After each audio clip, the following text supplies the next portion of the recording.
আহা, স্বার্থের জন্য মানুষ কত অভিনয় করে রে। স্বার্থ ফুরাই গেলে মানুষের আসল চেহারা বেরিয়ে আসে রে। একটা জিনিস ভাবতেছি যে এই দুনিয়ার মানুষ কতটা স্বার্থপর।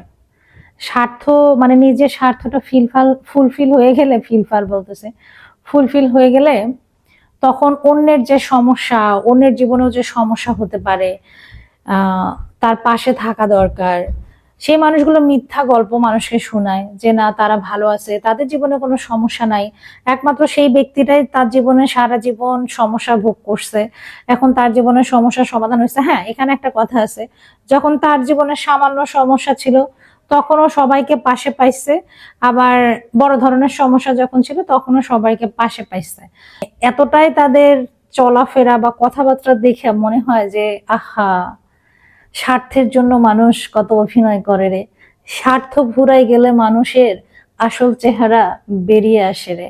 তো এইটা হচ্ছে মূল। কিছু মানুষের জীবনে যে সমস্যাটাকে আপনারা ছোট মনে করতেছেন, আদতে আসলে তার জীবনের সমস্যাটা ছোট না। সে যে এতবার সবাইকে বলছে যে তার জীবনে সে ভালো নাই, তার অনেক সমস্যা, আসলে তার সমস্যার সমাধানের জন্য কেউ তো উদ্যোগ নেয় না। বরংস এমন হয়েছে তার খারাপ সিচুয়েশনে ফোনটা রিসিভ করার মতো তাদের সময় নাই। এমনকি তারা এরকম পরামর্শ দেয় আদার্স মানুষকে যে তোমরা তাকে ফোন দিও না, তার সঙ্গে যোগাযোগ রাখিও না।